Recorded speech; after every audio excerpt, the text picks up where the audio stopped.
아까도 어떤 분하고 대화를 했지만 저와 여러분이 예수를 믿게 된 동기가 있어요. 저같이 모태신앙은 선택의 여지가 없었어요. 중간에 개척신앙자들은 몸이 아팠다든지 외로웠다든지 힘들었다든지 강제로 왔다든지 끌려왔다든지 어떤 조건에서든 주님을 처음 만나게 된 계기가 있어요. 계기. 그런데 한국교회나 초대교회나 주님 앞에 오게 된 계기 중에 제일 많은 비율은 병고침이에요. 질병에 있을 때 주님을 만나 치료받았다는 간증이 제일 많고, 사복음서에서도 보면은 치유의 역사가 60%예요. 예수님이 복음을 증거하고 전도를 하시는데 병 고친 역사가 60%.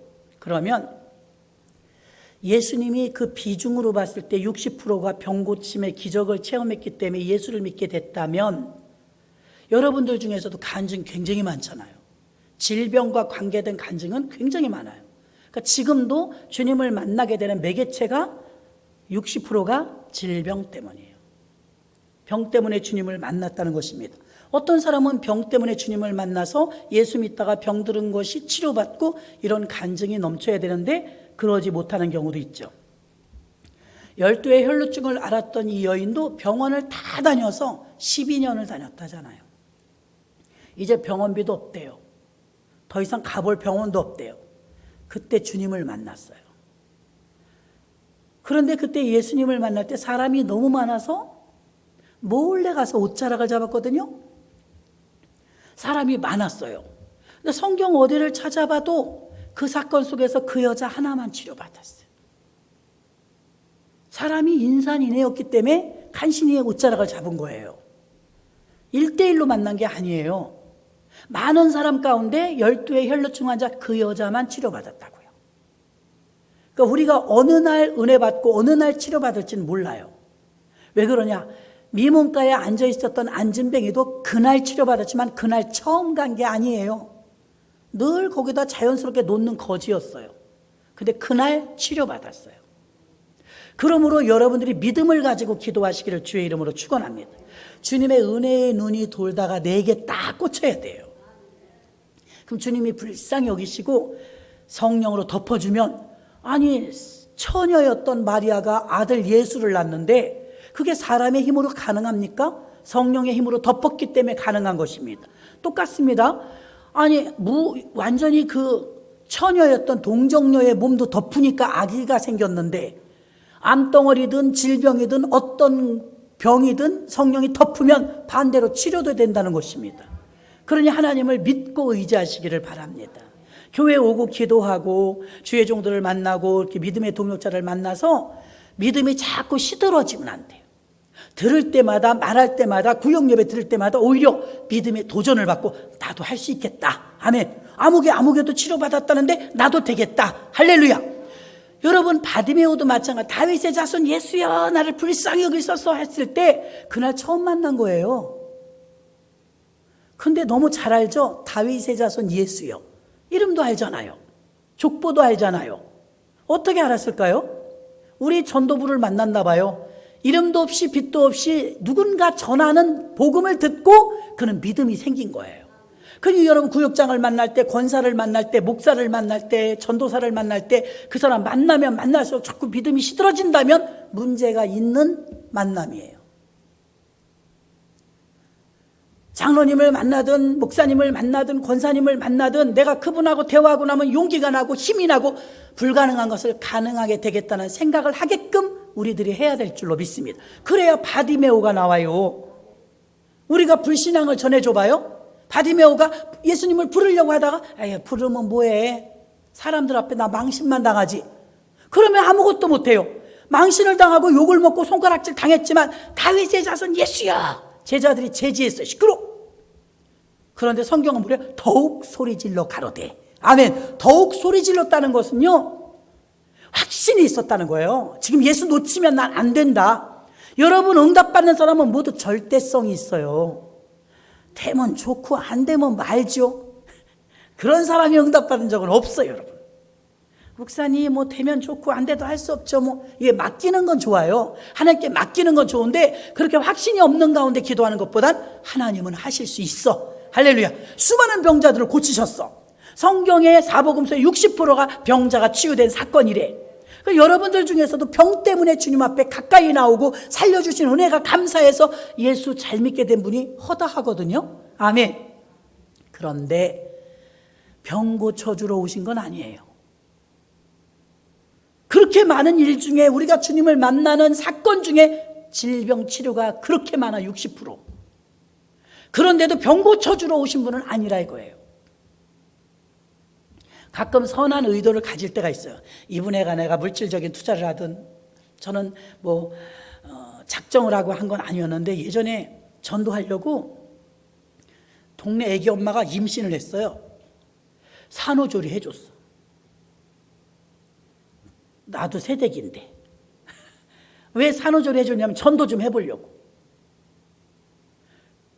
옛날엔 산후조리원도 없었지만 그분의 형편과 사정에 산후조리원이나 뭐 친정에 가서 마음 놓고 그렇게 받을 그럴 형편이 아니에요. 아버지만 계시던가 그래요. 그래서 아직도 우리 구역 식구는 아니지만 태신자, 예정된 구역 식구라는 확신을 가지고 그 집 아이, 큰 아이 봐주면서 작은 아이를 똥기저귀 그땐 기저귀였어요. 요즘 같으면 얼마나 좋아. 세상에 요즘 기저귀 보셨어요? 나 못 버려 그거. 도저히 못 버려. 빨 수 있으면 빨아주고 싶어요. 완전히 팬티예요. 얼마나 잘 나왔는지 몰라요. 우리는 그냥 기다란 거 썼거든요. 우리 아이들 기를 때는. 그것도 돈 있는 사람이나 썼지 면기저귀 썼다고요. 그래서 면기저귀 빨아내면서 산후조리하는 거 쉽지 않아요. 얼마나 많이 나오는데요. 근데 해줬어요. 그거 해줘서 나온 건 아니지만 관계가 좋아지니까 교회 따라 나오더라고요. 지금까지도 예수 엄청 잘 믿습니다. 아멘. 그 교회 아주 큰 일꾼 되었어요. 제가 산후조리 해주려고 그 사람 만난 건 아니에요. 산후조리 해주려고 그 옆집으로 이사 간 건 아니에요. 그러나 그 집에 산후조리 해주면서 제가 나중에 더 많은 도움을 받았죠. 매일 신방 나가면 우리 애들 다 봐주고, 제가 신방 갔다 오면 막 그 겨울에도요 바켓스에다가 물 가지고 나가고요 차도 닦아주고 그렇게 잘하던걸요. 근데 그러기 전에는 어떻게 했어요? 제가 막 사랑하는 마음이 막 가니까 태신자인데 장래 우리 구역 식구가 될 줄로 믿습니다 해놓고 매일 가는 거야. 매일 부침개도 해가지고 가고, 그리고 그냥 밖에서 잠깐 이야기하고 놀 때도 꼭 거기 같이 끼어서 놀고, 관계가 좋아졌어요. 그러니까 나도 기쁜 마음으로 산후조리를 해줬죠. 저하고 그의 관계는 좋았지만 그의 남편은 얼굴만 알지 뭐 대화를 남의 남자하고 하겠어요? 그런데 그 남자가 그러더래요. 나 저런 사람 처음 봐. 아니 우리가 아는 사람도 아니고 이사 온 지도 얼마 안 됐는데 아니 우리 애기 이렇게 몸조리를, 나 저런 사람 처음 본. 자기가 퇴근하다 딱 들어오는데 내가 똥기저귀 빠는 걸 봤나 봐요. 난 본 줄도 몰랐어요. 그러니까 그 남편까지 천도됐어요. 온 식구가 다 나오는 거예요. 둘째 아이를 믿음을 막 길러줬더니 이 둘째 아이를 낳으면서 아니 그 생활이 넉넉하지 않으니까 병원도 못 갔어요. 모자보건센터 갔어요. 거기 갔는데 아기가 잘 안 나아지는 거예요. 그때 막 뜨거워갖고 성령 충만 받은 찰나예요. 배는 만삭인데 너무 아픈 거라. 그래서 막 방언 기도를 했대요. 진통하면서. 어차피 소리 지르는 거 기도하자. 그래갖고 막 라샤라와 카라와 막 방언 기도를 했대요. 근데 간호사를 잘 만났나 봐요. 아줌마 교회 다니세요? 그러더래요. 근데 교회 다니니까 열심히 기도하세요. 그러더래요. 또 간호사가. 그러다 응애하고 아기를 낳았는데 그놈이 아들이었어요. 첫 아이 딸인데 얼마나 밤톨처럼 잘생기고 이쁜지. 모태신앙 아이들 참 믿음으로 기도하면서 나면 이뻐요. 얼마나 이쁜지. 아니 사실은 이뻐서도 해준 거예요. 너무 이뻐서. 남의 애기지만요 그 사랑하는 마음 가지고 있으니까 너무 이쁘던걸요. 근데 제가 거기 산후조리 해줄 목적을 가지고 그쪽에 이사를 가거나 그 사람을 만난 건 아니었어요. 그럼 목적은 뭐였어요? 저 사람도 예수 믿고 구원받았으면 좋겠다. 예수님도 똑같아요, 여러분. 예수님이 병 고쳐준 사건이 60%이지만 병 고쳐주는 게 목적은 아니었어요. 우리를 사랑하니까, 병 때문에 우리가 너무 고통스러워하니까, 우리를 너무나 사랑하니까 고통스러운 걸 걷어가 주신 거예요. 아멘. 그 사랑을 믿으시길 바랍니다. 주님 보혈의 피와 살을 오늘도 기념하면서 나의 모든 병 구석구석에 병이 있다면 이 피를 묻혀주세요. 이 피를 묻혀주세요. 저는 염치 없지만 주님의 그 피로 저를 고쳐주세요. 그런 마음으로 좀 매달리시기를 바랍니다. 아유, 고쳐주시면 참 좋겠네요. 안 돼도 할 수 없죠 뭐. 그게 아닙니다. 좀 절대성을 가지고 하나님에 대한 확신을 가지고 매달리시기를 주의 이름으로 축원합니다. 성령 충만을 받았다 그러면 사람들은 샬라샬라 방언하고 예언하고 기적을 일으키고 귀신을 쫓고 이런 은사 위주로만 봅니다. 예전엔 실제 그랬어요. 입신을 했니 어쩌니 하면서 신기하다, 신비롭다, 그렇게 은사 위주로 가는데 그렇지 않아요. 너무나 섬세하게 성령님이 얼마나 예민한지 몰라요. 우리 감정과 이 컨트롤만 조금 안 돼도요 성령이 임하시지 않아요. 미워하는 마음 조금만 있어도 성령이 임하시지 않아요. 분주한 가운데 왔어도 성령이 임하시지 않아요. 집중하고 주님을 인격적으로 주여 내게 오시옵소서. 예수님은 오시옵소서 안 해도 오셨어요. 지나가다가 불러갖고 나를 따르라 그러셨잖아요. 근데 성령님은 안 그래요. 얼마나 인격적이시냐면 내가 준비됐을 때 오세요. 성령님은 내가 준비됐을 때 오세요. 인격적으로 모셔드렸을 때 오세요. 그럼 성령님을 명령하거나 우리가 부리는 것이 아니라 성령님이 내게 오시도록 인격적으로 사모하는 마음을 가지고 있어야 여러분 성령님이 여러분에게 함께 하시는 줄로 믿습니다. 그래서 성령님이 하나님이 예수 그리스도를 통해서 우리에게 십자가 보혈로 모든 걸 치료해 주셨지만 사망 권세를 깨뜨리시고 부활의 능력으로 우리를 덮어주셨습니다. 그래서 우리는 언제 죽어도 자 초대교인들 봐요. 아까 마라나타 찬양하는데 은혜스러운데요. 마라나타는 아멘 주 예수여 어서 오시옵소서 이 말이거든요. 아멘 주 예수여 어서 오시옵소서. 우리나라도요 지금 우리 조금 핍박받으니까 아까 우리 가은순 권사님이 1부도 오셨지만 2부에 당신이 성찬 보니까 맡은 게 있으니까 안 오셔도 되는데 오신 것 같아. 근데 제가 막 설교를 하는데 중간에 들어오셨어요. 당신은 1부 예배를 드리셨으니까. 그 순간 여러분이 다 뒤돌아봤어. 난 그때 놀랬어요. 2주 만에 우리가 이렇게 되다니. 공무원인 줄 알고 2주 만에 우리가 그렇게 예민해진 거예요. 야, 이게 무섭구나, 환경이라는 것이. 북한은 오죽하겠어요. 예수 믿는 사람 잡아 죽이니까요. 막 서로 고발하고 얼마나 무섭겠어요.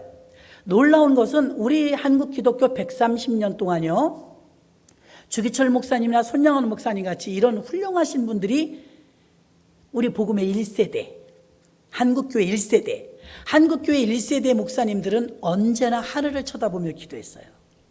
그래서 저는 그 노래만 부르면 가슴이 찐해요. 먼 하늘 이상한 구름만 떠도 행여 안에 주님 오시는가 해. 머리 들고 멀리 멀리 바라보는 마음 오 주여 언제나 오시렵니까? 아멘이십니까? 막 이러고 부른 거예요. 요즘같이 하늘이 옛날에 공기가 좋았잖아요. 요즘같이 하늘이 맑은데 뭉게구름이 팍 뜨면 오늘 주님 오시려나? 이렇게 깨어 있었다고요. 야, 요즘에 여러분 하늘 보신 적 있어요? 근래에 진짜 요즘 하늘 얼마나 예쁜지 몰라요?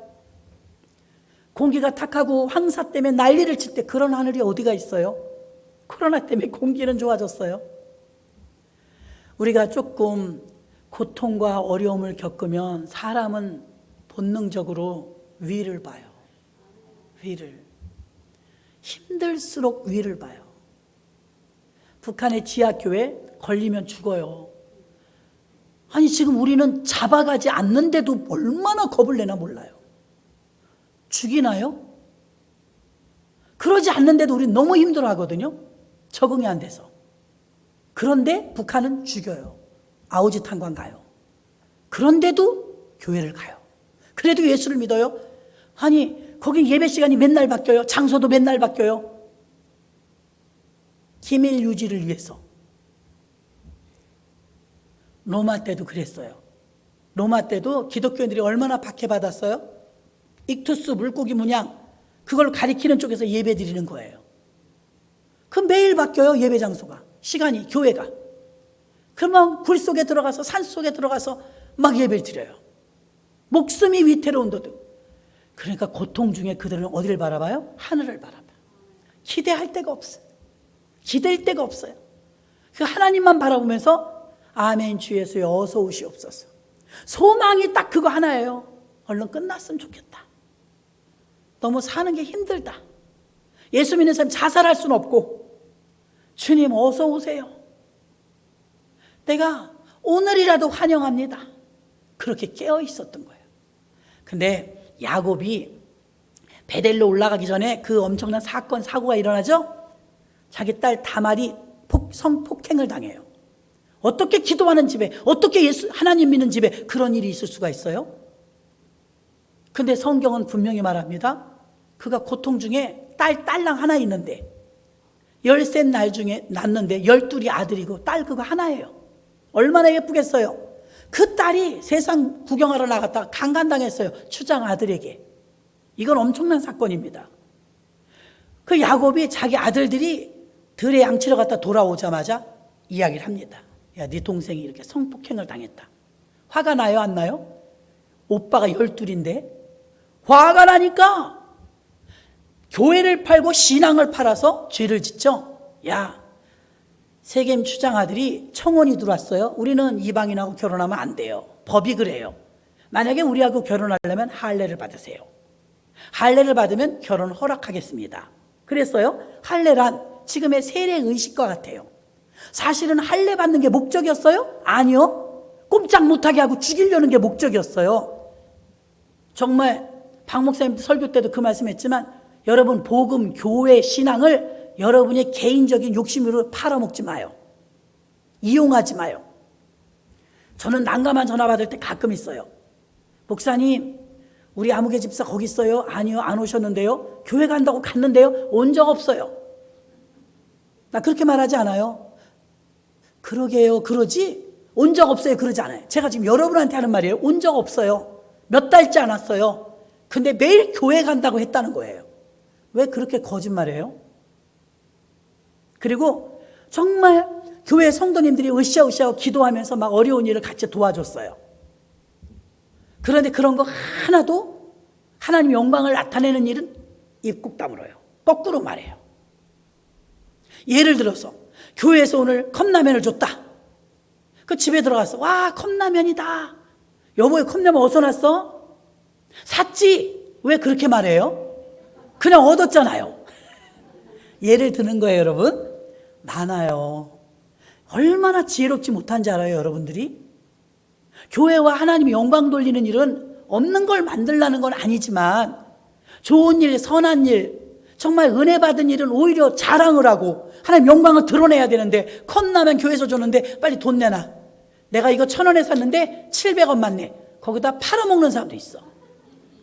예를 들면요. 이거는 아무것도 아니에요, 여러분. 더 큰 액수를 말하는 거예요. 그렇게 하시면 안 되잖아요. 하나님의 은혜로 된 것인데. 할렐루야. 예, 하나님 영광을 드러내야 되는데 드러내지 않아. 야곱의 아들들도 세겜 추장과 협상을 하면서 뭐라 그랬어요? 너의 남자들 전부 우리가 결혼을 합의할 테니까 우리 딸을 너희 며느리 주고 너희 아들을 우리 사이로 얻을 테니까 협정을 맺자. 우리는 하나님 믿는 백성이라 할례를 받지 않으면 결혼할 수가 없어. 할례를 해. 그러니까 그 사람들은 하나님 믿는 사람이 뭐 거짓말하겠어? 거짓말했죠. 하나님 믿는 사람들이 자기네 신앙의 양심을 걸고 하는 거지 아니에요. 신앙을 앞으로 방패처럼 내밀고 거짓말 자기 유익을 위해서 자기 복수하려고. 복용수술한 것과 똑같으니까 3일째 되니까 걷지도 못해요. 남자들이 아파서. 그때 쳐들어가 다 죽였어요. 근데 왜 신앙을 빙자해요. 오늘날도 그런 분들 많아요, 여러분. 자기도 모르게 그렇게 말하는 거예요. 왜 놀러 갔으면서 교회 갔다고 그래요? 나 곤란하게. 이러지도 못하고 저러지도 못할 때 얼마나 많은지 알아요? 그러시면 안 됩니다. 그래서 이렇게 세겜 추장의 아들들과 그 세겜 지역의 남자들을 다 죽였어요.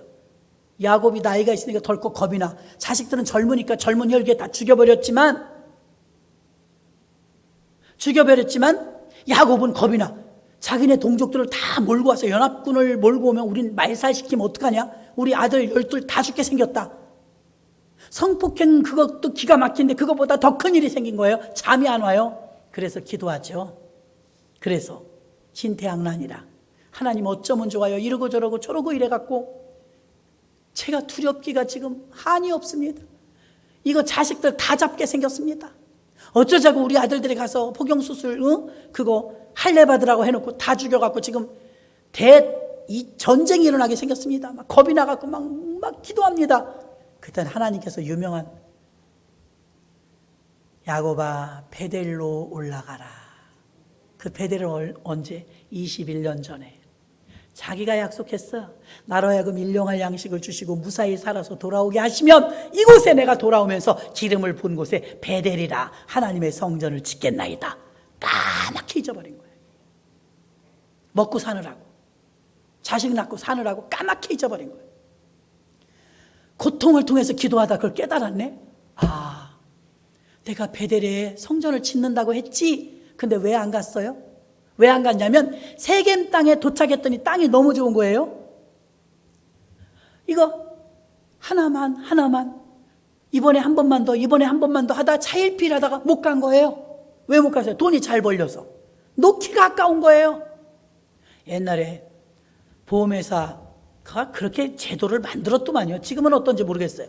옛날에 우리 애기 업고 다닐 때 시험만 봐달래서 보험회사 간 적이 있어요. 못 그만두게 만들더만. 거기 꼭 교회하고 똑같아요. 전도하자 우리 그러잖아요. 거기 증언하자. 증언을 막 그래프 그려놓고 난리예요. 살아있는 것은 느낄 수 있어요. 근데 이 주부다 보니까 식용유 하나 주면 또 하루 주저앉아. 수세미 주면 또 하루 주저앉아. 왜 이렇게 주는 게 많아? 거기다 이제 보험을 하잖아요. 아, 그럼 한 달만 할까? 한 달만 하고 못 그만둬요. 그만둘 수가 없어요. 왜 그러냐? 내가 5건을 했어요. 다음 달부터 수당 나와. 수당이 7달 동안 줘. 그 7달만 다녀야지. 중간에 또 계약을 해. 지금은 모르겠어요. 이건 몇십 년 전 얘기입니다. 어쨌든 그렇게 해서 계속 연결되도록 하더라 이거예요. 요것만 끝나면. 저는요 7개월째 희망 고문을 받고 있어요. 교회다 보니까 민감하잖아요. 토요일날 금요일날 뉴스를 들으면 뭐라요? 백발백중 이번 주가 코비드. 지난주에도 그랬잖아. 이번 주가 아주 대확산을 하느냐 잠재우느냐 중요하대. 그러니까 또 어떻게 기도하면서 나라도 얼마나 애가 타면 저러겠나 하는데 7개월을 맨날 주말마다 그러니까 뭐야? 희망 고문이잖아. 우리가 어떤 일을 할 때요? 차일피일 미루게 될 때가 있어요. 이것만 끝나면. 야곱도 그런 거예요. 세겜 땅에서 먹고 사는 게 너무 괜찮은 거예요.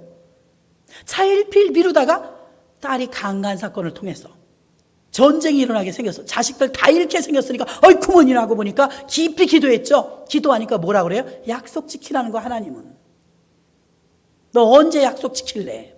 베델로 올라가라. 그때 다 정결하게 하고 올라가자.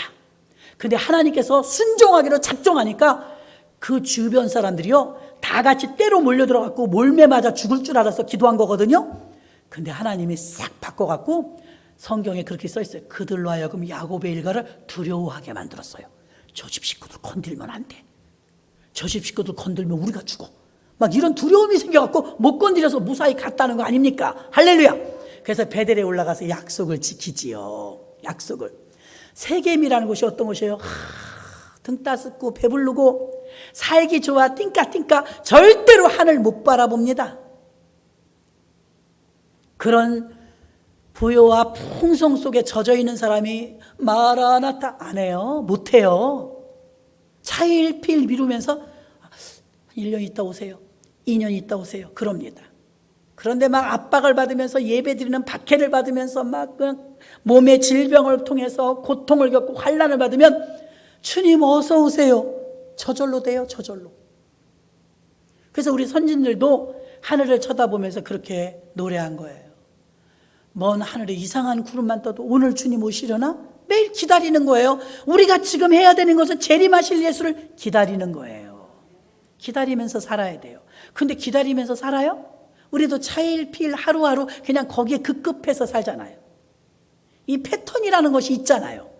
거기에 그냥 톱니바퀴 속에 들어가갖고 매일매일 애굽처럼 먹고 사는데 급급하잖아요.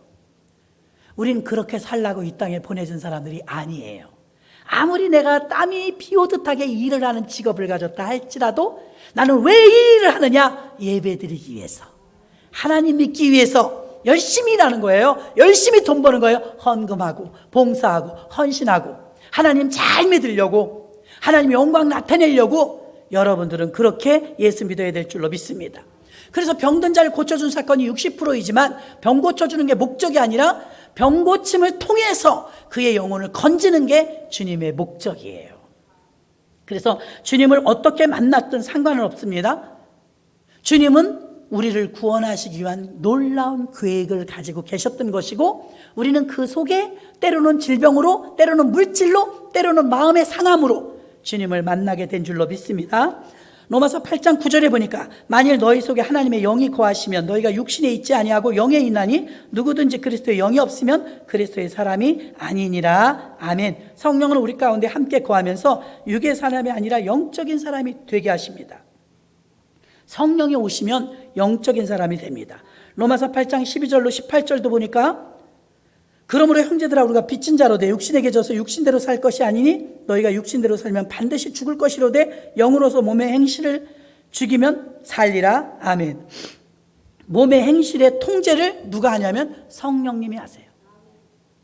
내 마음대로 통제하는 게 아니라, 여러분 아줌마하고 아가씨하고의 차이점은 결혼했고 결혼 안 했고의 차이라고 생각하지만, 아가씨가 아줌마들보다 더 존귀 여김받는 이유는 지키기 때문이에요.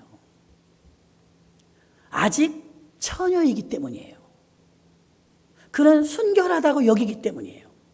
그래서 밤길에 혼자 다니지 마라. 근데 저같이 뚱뚱한 사람 밤길에 아무도 걱정 안 해. 잘 다녀오시라고 그냥 그럽니다. 근데 예쁜 처녀가 밤에 네 밤중에 어딜 돌아다녀? 고등학생이 어딜 돌아다녀? 대학생이 어딜 돌아다녀? 부모님 막 혼냅니다. 그 이유는 뭐예요? 지켜주고 싶어서 그런 거예요. 남학생들이 밤에 다니면 성현아 너 밤에 다니니? 성현아 밤에 다니면 안 돼. 그러겠어요? 성현이 아무도 걱정 안 해.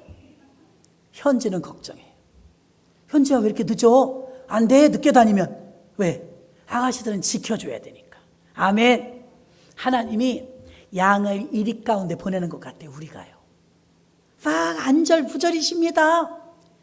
이리가 양을 잡아먹거든요. 우리가 잡혀먹힐까 봐 죄에게 마귀에게 그냥 예수님이 벌벌벌 떠는 게 우리들이에요. 내가 너희를 보냄이 이리 가운데 양을 보냄과 같도다. 얼마나 안타깝겠어요. 그러므로 우리는 몸의 행실을 지키는 것 성령님이 통제하셔야 지켜줄 줄 믿으시길 바랍니다. 성령님이 통제하셔야 돼요. 그래서 거룩한 삶을 살기 위해서 성령은 우리에게 인격적으로 오셨다고 했습니다. 성령은 은사뿐이 아니라고 했습니다. 인격적인 주님, 그 인격적인 하나님께서 우리를 죄에서 자유하게 해주시는데, 교도소에서 제가 가끔 말합니다. 제가 만약에 살인죄를 졌어요. 그래서 교도소 가서 10년 갖고 살인을 저지른 죄값을 복역으로 마쳤어요. 그러면 감옥에서 나오면 이 세상 대한민국 법으로는 이제 죄인이 아니에요. 그렇죠? 죄인이 아니잖아요. 왜? 죄값을 치르고 나왔으니까. 그러나 죄가 없어졌나요? 하나도 안 없어졌어요. 사람을 죽였다는 건 그냥 남아있어요. 세상 법으로는 해결했는지 모르지만 하나님 앞에, 자신 앞에, 그 죽은 사람 앞엔 그냥 남아있는 거예요. 이거 어떻게 해결하겠어요? 그러나 근본적인 죄, 우리 인간의 힘으로 해결할 수 없는 것, 교도소 가서도 해결될 수 없는 것, 이 죄를 주님이 죄의 짐을 가져가시려고 오셨습니다. 우리 인간의 힘으로 해결할 수 없는 것입니다. 죄에서 자유케 해주는 게 성령님이시고 예수님이신 예수님의 피인 줄 믿으시길 바랍니다. 유다서 1장 19절에도 보니까 이 사람들이 분열을 일으키는 자며 육에 속한 자며 성령이 없는 자니라. 성령이 없는 자들을 육에 속한 자라. 육에 속한 자는 육이란 말은 고깃덩어리란 말이에요. 사람이라고 말하지 않아요. 육체라고 말합니다. 육에 속한 자들은 영의 존재를 믿지 않아요. 육체의 소욕을 따라 사는 사람입니다. 이 사람은 육체의 쾌락을, 야, 뭐 인생 뭐 있어? 재미나게 짧고 굵게 사는 거야. 향락과 쾌락과 술 취합니다. 원망과 불평과 절제하지 못합니다. 이 세상의 끝이라고 여기기 때문에 그렇게 사는 거예요. 우리는 이 세상의 끝이 아니잖아요. 그래서 그렇게 살면 안 돼요. 아멘. 왜 절제합니까? 인생 즐기면서 살아야지. 뭐 순결은 뭐하러 지켜? 우리는 보시는 분이 있어요. 우리를 채점하는 분이 계세요. 그분이 하나님이십니다. 성령님을 의지하면 이걸 지킬 수 있는 힘을 주세요. 이 성령님이 떠나면 못 지킵니다. 방탕으로 쭉 빠져버립니다. 목사님도 소용없어요. 아무도 소용없어요. 죄를 이길 만한 사람은 천하에 아무도 없어요. 여러분 잘못이 아니에요. 그러나 성령을 의지하면, 그분이 내 안에 계시면 죄를 이길 수 있어요. 전에는 죄가 그렇게 즐겁고 그렇게 스릴이 있었지만 성령이 충만하면 추하게 느껴져요. 더럽게 느껴져요. 그러나 성령이 떠나면 그게 흥미로워져요. 스릴이 있어요. 재밌고 맛있어요. 그래서 자꾸만 전벙전벙 죄를 짓는 것입니다. 로마서 8장 11절에 보니까 예수를 죽은 자 가운데서 살리신 이의 영이 너희 안에 거하시면, 그리스도 예수를 죽은 자 가운데서 살리신 이가 너희 안에 거하시는 그의 영으로 말미암아 너희 죽을 몸도 살리시리라. 아멘. 누가요? 성령이. 너희 죽을 몸도 살리시리라. 죽을 몸도 살리시리라. 우리는 죽을 몸이지만 부활의 주님이 내게 오시면 우리를 살리신다, 이 말입니다. 베드로가 첫 설교할 때 3,000명이 회심했어요. 얼마나 진지하게 침을 튀겨가면서 열변을 토했냐면, 당신들이 죽인 예수가 하나님을 다시 살리셔서 부활의 주로 오셨느니라. 어쩔 것이냐, 너희들이 죽였으니. 이단인 줄 알고 죽였고 잘못된 사람인 줄 알고 죽였지만 그분은 하나님이셨다. 봐라, 부활하셨다. 그러니까 우리가 어찌할꼬 통곡했어요. 그랬더니 베드로가 같이 울면서 말하는 거예요. 회개하라. 그때는 몰라서 그랬다고. 회개하라. 회개해야 성령을 선물로 받나니. 회개해야 성령을 받는 거예요. 회개할 수 있는 힘도 성령님이 주십니다. 성령 충만하면 복음을 전할 때 담대합니다. 성령이 충만하면 복음을 전할 때 그 듣는 이들로 하여금 어찌할꼬 회개 역사가 일어납니다. 그 눈물이 납니다. 성령의 사역은 죄의 영향력에서 벗어나, 태풍의 영향력에서 우리가 좀 벗어났대요. 얼마나 잘 됐나 몰라요. 바다로 가야죠. 일본도 안 되고 한국도 안 되고 북한도 안 되고 사람이 다치는 것보다 바다로 가야죠. 근데 동해로 또 빠져나가서 영향권, 이 바람은 좀 불겠지만 직격탄은 피하게 됐대요. 얼마나 다행인지 몰라요? 여러분, 죄의 영향권 안에 들어가면 꼼짝 못해. 죄의 영향권. 근데 우리가 성령의 영향권 안에 들어가면 죄가 못 와요. 태풍의 영향권도 막강한데 죄의 영향권, 성령의 영향권, 여러분은 어디에 들어가시렵니까? 성령 충만으로 무정돼서 깨어있으면 성령의 영향권으로 죄가 못 들어와요. 그러나 우리가 성령의 영향권에서 벗어나면 죄의 영향권 안에 들어가는 거예요. 죄를 못 이긴다니까요. 우리 힘으로는요. 스스로 우리가 죄인인 줄도 몰라요. 그래서 가끔 텔레비전에 보면 아주 못된 죄인들이 나와갖고 뻔뻔한 거 보잖아요. 양심의 화인을 맞아갖고 그렇게 죄를 져도 그게 죄인 줄, 끔찍한 것인 줄 몰라요.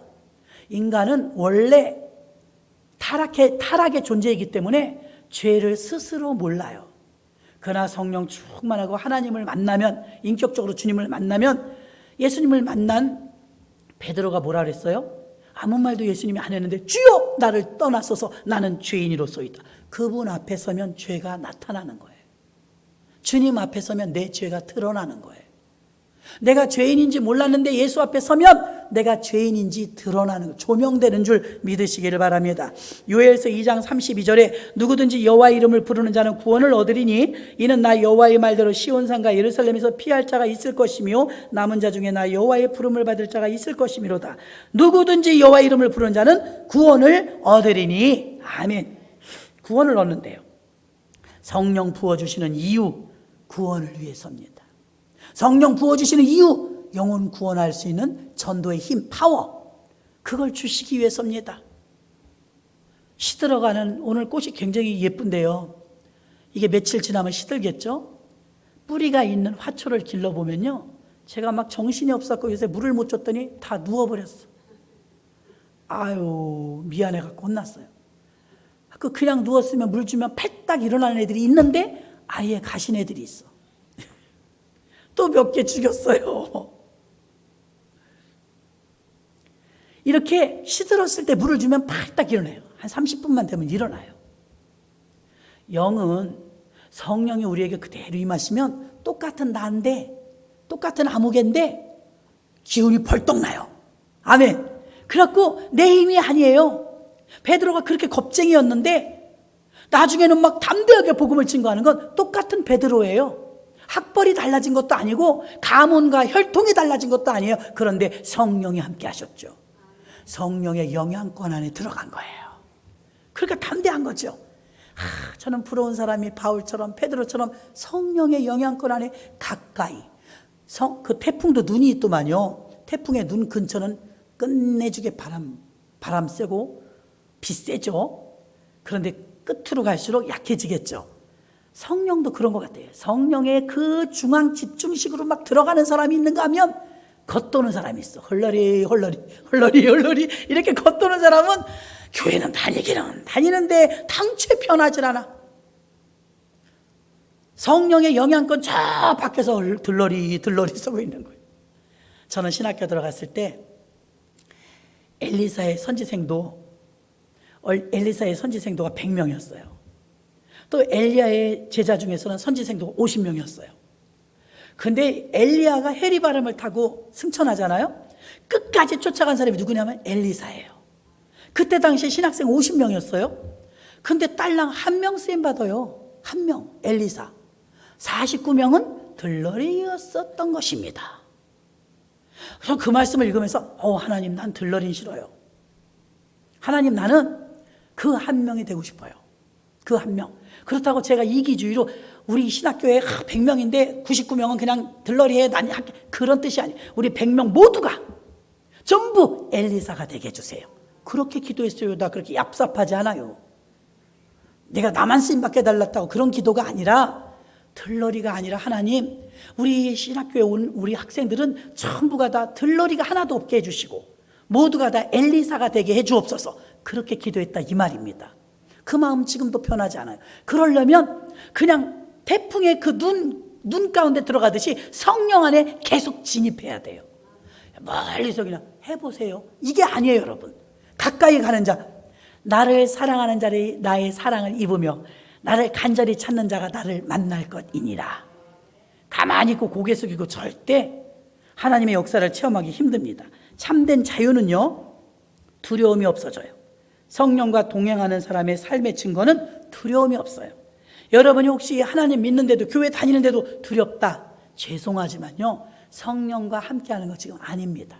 아유, 목사님이 성령과 함께하는 거 아니래. 들러리 하고 있는 거예요 지금. 그럼 어떻게 해야 돼요? 긴박한 상황이라면 쫙 진입해서 들어와야 될 줄로 믿습니다. 그래야 성령의 영향권 안에서 담대함도 얻고, 죽으면 죽으리다. 죽음 앞에서 의연해요. 21세기 목사님 간증처럼 암 환자가 돼갖고 마지막 수술실 앞에 들어가는데 참 희비가 엇갈리더래. 내가 저 수술실서 다시 나올 수가 있을까?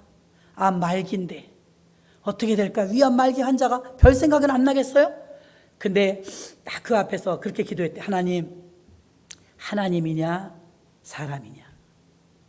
부인이 너무 잘해줘요. 사모님이 자식들도 너무 잘해줘요. 하나님이냐 아들이냐, 하나님이냐 아내냐, 다 하나님이냐 의사냐, 다 줄긋기를 해봤대요. 그랬더니 아내가 아무리 잘해줘도 자기를 살릴 힘이 없더래. 자식이 병원비는 대줄 수 있지만 자기를 살릴 힘이 없더래.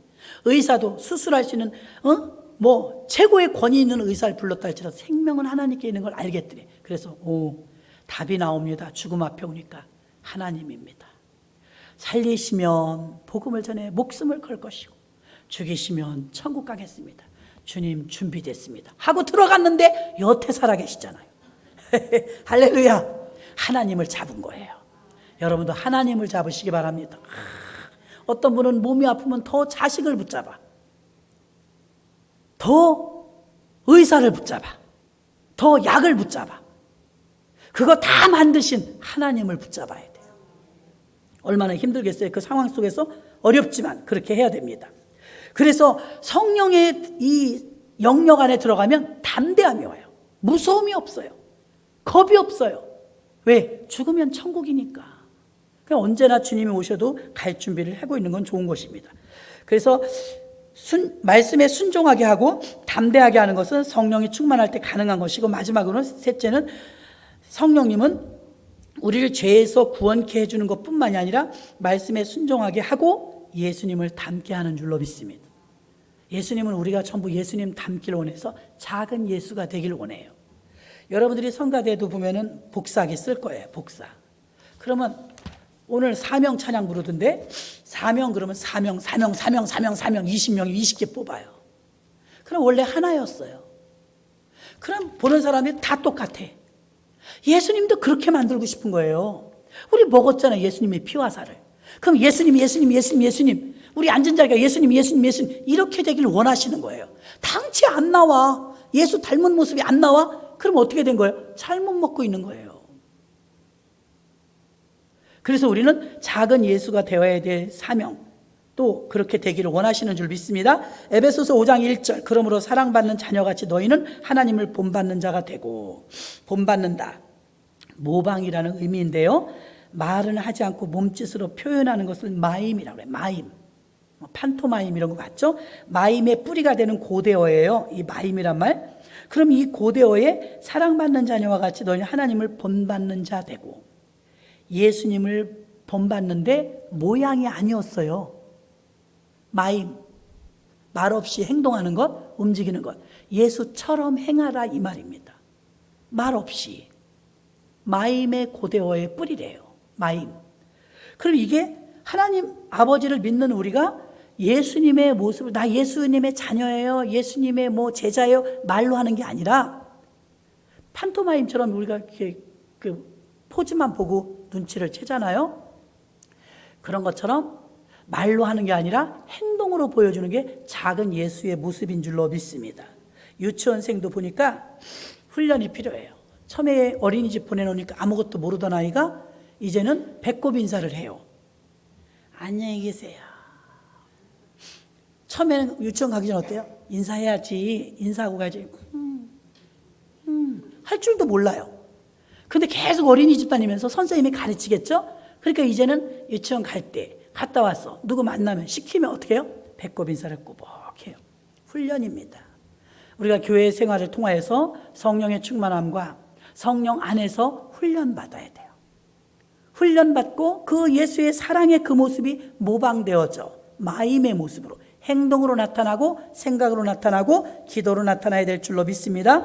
그래서 성령의 성화라는 제목으로 오늘 은혜를 나누었습니다. 성령은 오늘 2절에서 말씀한 것처럼 우리에게 해방시키는 자유를 주시며, 더 나아가서는 죄에서 자유케 하고 죄를 해결하여 주며 말씀에 순종하게 하고 예수님을 닮게 하는 줄로 믿습니다.